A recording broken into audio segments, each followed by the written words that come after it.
ఆత్మ బంధువులందరికీ ఆత్మ ప్రణామాలు. నాకు ఈ జన్మనిచ్చిన నా తల్లిదండ్రులకు, నన్ను ఆధ్యాత్మిక మార్గంలో నడిపిన నా గురువుల పాదపద్మాలకి, నాకు ధ్యానాన్ని, జ్ఞానాన్ని బోధించిన డాక్టర్ బ్రహ్మర్షి పితామహ పత్రిజీ దంపతుల పాదపద్మాలకి నా హృదయపూర్వక పాదాభివందనాలు.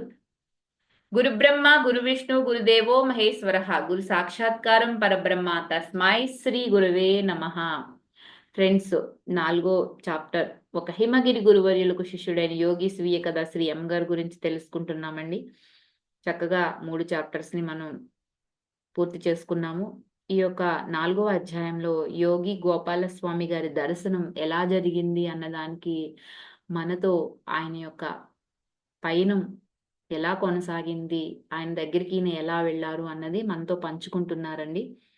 ఈయనకి మరి 5వ క్లాసు పూర్తయిపోయాక 6వ క్లాసు చదవటానికి ఒక పబ్లిక్ స్కూల్లో జాయిన్ అయ్యారని, అది ఓన్లీ మగపిల్లల స్కూలేనని, అక్కడే చదువుకుంటానికి వెళ్ళినప్పుడే ఒక అన్నదమ్ములు ఇద్దరు పరిచయం అయ్యారని, వాళ్ళు కేరళ నుంచి వచ్చిన తమిళన్స్ అని, అలాగే వాళ్ళిద్దరూ మార్తాండ పిళ్ళై, అలాగే చిన్నవాడు శివానంద పిళ్ళై.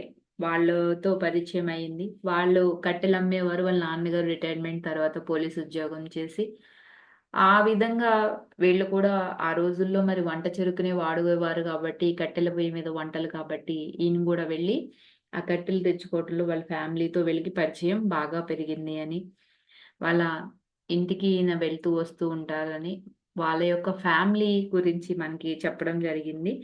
ఆ యొక్క ఫ్యామిలీలో వీళ్ళకి ఈ ముగ్గురు మగపిల్లలే కాకుండా, ఆ ఇంట్లో ఇద్దరు అక్కలు కూడా ఉండేవారని, పెద్ద పిల్ల శ్యామల పెళ్లి చేసుకుందని, ఆళ్ళ బంధువు రామస్వామిని, ఆయన ద్వారానే గోపాలస్వామిని కలుసుకోవడానికి నాకు దారి దొరికింది అని నిన్నటి క్లాస్‌లో మనం తెలుసుకున్నాం. మిగతాది ఇప్పుడు కొనసాగిద్దామండి. నేను హోలీ ఏంజెల్స్ కాన్వెంట్‌లో ఉండగా ఇంగ్లీషు, హిస్టరీ, సైన్స్‌లో బాగా ఉండేవాణ్ణి. కానీ లెక్కల్లో మాత్రం తక్కువ శ్రద్ధ ఉండేది నాకు. కొత్త స్కూల్లో చదవవలసినది కఠినంగా ఉండటంతో నాకు గణితం బాగా కష్టంగా ఉండేది. రామస్వామి గారు నాకు లెక్కలు చెప్పడానికి తనంతట తానే ఒప్పుకున్నారు.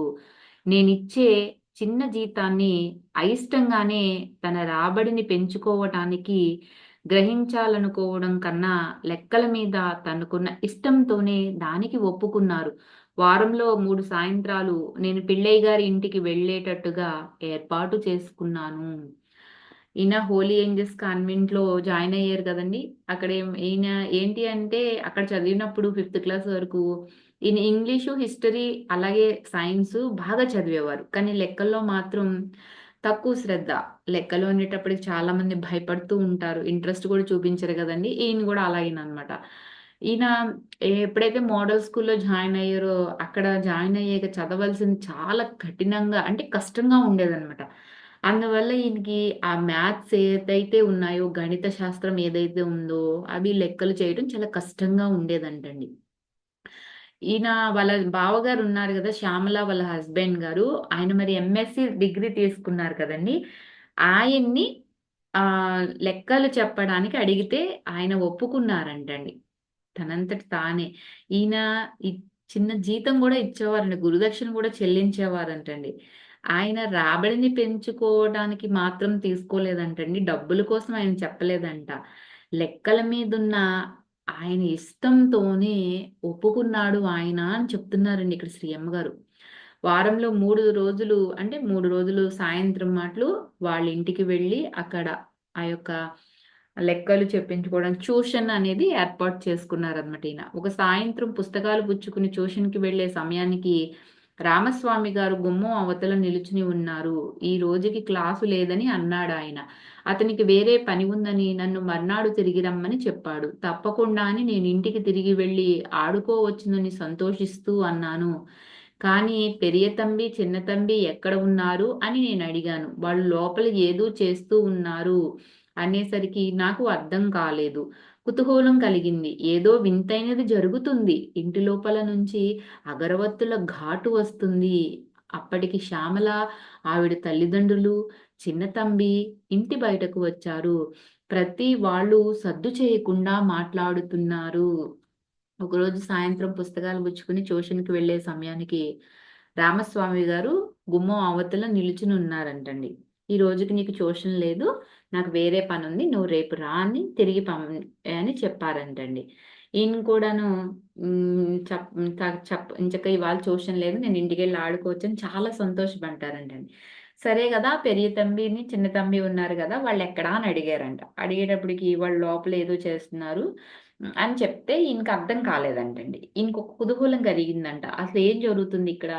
ఇంటి లోపల నుంచేమో అగరత్తుల వాసన ఘాటుగా వస్తుంది అని అనుకున్నారు. అప్పటికి ఆవిడ ఈ యొక్క ఆహ్, రామస్వామి గారి భార్య ఉన్నారు గదా! శ్యామల ఆవిడ తల్లిదండ్రులు, ఈ చిన్న తమ్మి ఉన్నారు గదా! వాళ్ళ ఇంటి బయటకు వచ్చారంటండి. అక్కడున్న ప్రతి ఒక్కళ్ళు కూడా చాలా సైలెంట్‌గా పైకి ఏది సద్దు అంటే అల్లరి పైకి ఏది సౌండ్ అనేది చేయకుండా చాలా చిన్నగా మాట్లాడుతూ ఉన్నారంట. ఎవరమైనా అంతే గదండీ! గురువులు మన ముందు ఉన్నారంటే మనం ఎంతో భయభక్తులతో వాళ్ళ మీద గౌరవ మర్యాదలతో ప్రవర్తిస్తూనే ఉంటాం గదా! అలా అన్నమాట. ఈయన ఏం జరుగుతుందిక్కడ అసలా అగరొత్తుల వాసనొస్తుంది. ఏంటి సంగతి అని సూటిగా అడగాలని నిశ్చయించుకుని అడిగారంటండి. వాళ్ళెవ్వరు ఏం మాట్లాడలేదంట. ఒకళ్ళ ముఖం ఒకళ్ళు చూసుకున్నారంటండి. చివరికి ఈ యొక్క చిన్న తమ్మి వాళ్ళ అమ్మగారు చెప్పారంట. "స్వామి వచ్చారు. నువ్వు చూస్తావా?" అని అడిగారంటండి. సామాన్యంగా బ్రాహ్మణుల్ని సామి అని సంబోధిస్తారు. ఇది కాకుండా దీక్ష తీసుకుని నల్ల బట్టలు కట్టుకుని శబరిమలైకి తీర్థయాత్రకు వెళ్ళే వాళ్ళను కూడా సాములని, అయ్యప్ప సాములని అంటారు. ఈ సామి ఎటువంటి వాడో నాకు తెలియలేదు కానీ ఎవరైనా చూద్దామనే నిశ్చయించుకున్నాను. అవును చూస్తాను అని జవాబు చెప్పాను. బ్రాహ్మల్ని స్వామి అని పిలిచేవారంటండి ఆ రోజుల్లో సామాన్యంగా. అంతేకాకుండా అయ్యప్ప స్వామి దీక్ష తీసుకుని నల్ల బట్టలు కట్టుకుని శబరిమల తీర్థయాత్రలకు వెళ్ళే వాళ్ళని కూడా సాములని, అయ్యప్ప స్వాములని అంటాం గదా! ఇప్పటికి ఉన్నది. అది మనం ఇప్పటికి కూడా అలాగే అంటూ ఉంటాం. అందువల్ల అసలు ఈ స్వామి ఎవరై ఉంటారో నాకు తెలియట్లేదు. అంటే బ్రాహ్మలా? లేకపోతే అయ్యప్ప స్వామి దీక్ష తీసుకున్నవారా? ఎవరైనా సరే నేను చూడాలి అని నిశ్చయించుకున్నారంటండి. నిశ్చయించుకుని ఆవిడతో నేను చూస్తాను అని చెప్పాడంట. అనంత నారాయణ గారు ఆగు అని లోపలికి వెళ్లారు. కొన్ని నిమిషాల తర్వాత వెనక్కి వచ్చి లోపలికి రా అని అన్నారు. నేను లోపలికి ప్రవేశించాను. ఒక చిన్న గది మధ్యలో ఓ లావుపాటి ముసలాయన ఒక కుర్చీలో కూర్చుని ఉన్నారు. ఆయన కాళ్ళు ఒక పాదపీఠం మీద ఉన్నాయి. ఆయన నీలము, తెలుపు చారలున్న సగం చేతులు చొక్కాను వేసుకున్నారు. చుట్టూ అంచులేని సరళమైన తెల్లని ముండు కట్టుకున్నారు. నేనక్కడ నుంచుని తెరిపారా చూశాను. ఆయన తెల్ల జుట్టు చిన్నదిగా కత్తిరించినట్టు ఉంది. అనంత నారాయణ్ గారు ఇది చూస్తాను అన్నాక ఆగు అని లోపలికి వెళ్లారంటండి. కొన్ని నిమిషాల తర్వాత తిరిగి వచ్చి లోపలికి రా అని ఈయన లోపలికి తీసుకెళ్లారంట. ఈయన ఒక చిన్న గది మధ్యలోకి వెళ్ళేటప్పటికి అక్కడ ఒక లావుపాటి ముసలాయన ఒక కుర్చీలో కూర్చుని ఉన్నారండి. ఆయన కాళ్ళు ఒక పాదపీఠం మీద ఉన్నాయంట. ఎలా ఉన్నారండి నీలము, తెలుపు చారలున్న సగం చేతుల చొక్కాని వేసుకున్నారు. అంటే హాఫ్ హ్యాండ్స్ అండి. ఫుల్ హ్యాండ్స్ కాదనమాట. సగం చేతుల చొక్కా అంటే.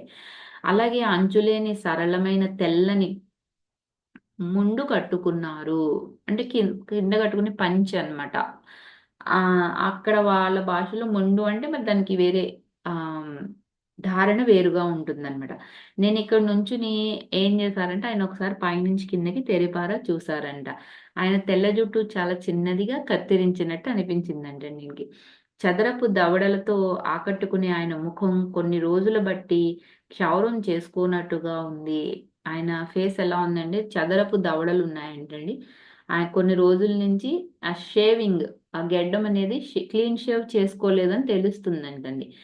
కొన్ని వారాల నుంచి కత్తిరించని వెంట్రుకల దుబ్బు ఆయన చుబుకాన్ని, బుగ్గుల్ని, పై పెదవిని ఆవరించి ఉంది.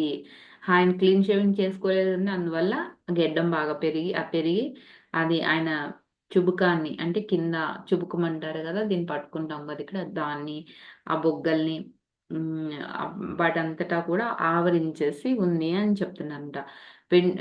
ఆ ముందు కూరే గూటంలాగా నిటారుగా నిల్చున్న వెన్నుతీరు తప్పించి అంతా చాలా సాధారణంగానే ఉంది.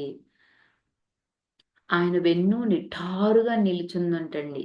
అది తప్ప ఆయనకి అంతా సాధారణంగానే ఉందనిపిస్తుందంటండి. తర్వాత ఆయన కళ్ళని చూసారంట. ఆయన ముందెన్నడూ అంతగా చొచ్చుకుపోయి చూసే చురుకైన కళ్ళను అసలు నా జీవితంలోనే నేను చూడలేదు అని చెప్తున్నారు. తెలియకుండానే నా బట్టలను తడిమి చూసుకున్నాను. అవి ఇంకా ఉన్నాయా? లేవా? అన్నట్టు. ఎందుకంటే నన్ను ఎక్స్‌రే తీసినట్టు అనిపించింది. చూడండి ఫ్రెండ్స్. ఆయన్నలా చూసేటప్పటికి కళ్ళల్లో కళ్ళు పెట్టి చూసేటప్పటికి ఒక చురుకైన చూపు కనపడిందంటండి. అప్పుడు ఈయనకి నన్ ఆయన్ని ఎక్స్‌రే తీసినట్టు అనిపించిందంట. ఆయన చూసుకున్నట్టు అనిపించింది. అందుకే నా ఒంటి మీద బట్టలున్నాయా లేదా అని ఒకసారి తడిమి చూసుకున్నారంటండి. ఎందుకంటే ఆ కళ్ళు నాలోకి నా గుండా చూస్తున్నాయి.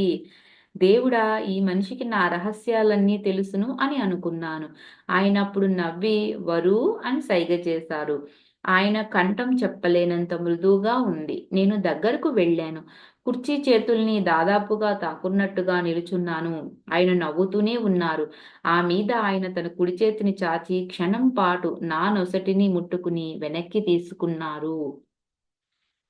వర్ణించశక్యంగాని మాటలతో చెప్పలేని ఆనంద తరంగాలు నా నుదుటి నుంచి పైకి లేచి నా శరీరాన్ని ముంచెత్తాయి. సుమారు ప్రతి రాత్రి నేను పొందుతున్న అనుభూతి కన్నా వేరుగా ఉంది. సముద్రపు కల్లోల తరంగాలు తటాలున ఆగిపోయి, ఆ జలతరం కెరటాల్లేని సరస్సంతా శాంతంగా ఉండటమనే ఏకైక రీతిలో మాత్రమే ఆ అనుభవాన్ని నేను వర్ణించగలను. నాకు అవతల చప్పుళ్ళేవి వినిపించటం లేదు. నా మనసు అగాధంలోంచి నాకు అర్థం కాని ఒక పాట వెడలి వచ్చింది. నా కళ్ళల్లో నుంచి నీరు కారటం మొదలుపెట్టాయి. నేను అక్కడి నుంచి బయటకు వచ్చి ఎక్కడో ఓ చోట నాకుగా నేను కూర్చోవాలి అనిపించింది నాకు. నేను వెనుతిరిగి ఆ గదిలో నుంచి ఒరుగుతూ, వణుకుతూ ఇవతలికి వచ్చాను. అకస్మాత్తుగా ఆ నిశ్శబ్దాన్ని భగ్నం చేస్తూ ఎవరో వంగి నమస్కరించి, ఆయన పాదాలను స్పృశించు అని అన్నారు. ఆ సమయానికి నేను గుమ్మం దగ్గరికి వచ్చేశాను. అంచేత నేను ఇతరులు అలా చేయటం చూసి, ఆ గుమ్మం గడపని ముట్టి, నా మీద నా తలను ముట్టి బయటకు పరిగెత్తాను. మళ్ళీ ఈ మనిషిని నేను చూడలేదు. నేను త్వరగా పరిగెత్తి నిమిషాల్లో ఇంటికి వచ్చి పడ్డానని గుర్తుంది నాకు. నేను లోపలికి రావడం ఎవ్వరూ చూడలేదు. ప్రాకారం పక్కనున్న దారి మీదుగా మా పనస చెట్టు దగ్గరికి త్వరగా వెళ్ళి దాని కింద కూర్చున్నాను. ఆ పాటికి ఆ ఆనందం సద్దుమణిగింది. కానీ ఆ విచిత్రమైన నిశ్శబ్దం మాత్రం కొంతసేపటి వరకు కొనసాగింది. మా అమ్మ వెనుక తలుపు నుంచి "ఏమయ్యిందిరా ట్యూషన్ లేదా" అని అరవడంతో అది కూడా భంగమయ్యింది. లేదు అని నేను 5 కేకలు వేశాను. లేదు అని నేను బదులు కేక వేశాను. "రారా వచ్చి ఏమన్నా తిను" అని అంది ఆవిడ. వస్తున్నాను అని నేనన్నాను. నాకు తిండి పెట్టడమంటే మా అమ్మకు మహా ఇష్టం. జై గురుదత్త. ఏమైనా నేను చదివేటప్పుడు గాని, వివరించేటప్పుడు గాని, నా నోట్లో నుంచి ఏమైనా అక్షర దోషాలు వచ్చుంటే అవి మానవ తప్పిదాలు కాబట్టి మీరందరూ కూడా సహృదయంతో నన్ను మన్నించండి. మరి నేను చేసే ఈ చిరు ప్రయత్నాన్ని మీకు నచ్చినట్టయితే ఈ యొక్క ఒక హిమగిరి గురువర్యులకు శిష్యుడైన యోగి స్వీయ కథ శ్రీ అమ్మగారి గురించి ఇంకా ఎంతో మంది తెలుసుకోవాల్సి ఉంది మాస్టర్స్. మీరందరూ కూడా షేర్ చేయండి, లైక్ చేయండి. అలాగే మీకేమైనా అభిప్రాయాలు నచ్చితే మీకు ఈరోజు ఈ క్లాస్‌లో ఏ పాయింట్ నచ్చింది అన్నది అక్కడ మీరు రాయండి. మీ యొక్క అభిప్రాయాలను తెలియచేయండి. అందరికీ షేర్ చేయండి. Thank you for watching. Subscribe చేయండి. మర్చిపోవద్దు ఫ్రెండ్స్ అందరూ గూడా. మళ్ళీ మిగతాది రేపటి క్లాస్‌లో కొనసాగిద్దామండి. అప్పటి వరకు మీ అందరికీ కూడా ధన్యవాదాలు. మళ్ళీ రేపు క్లాస్‌లో కలుసుకుందాం.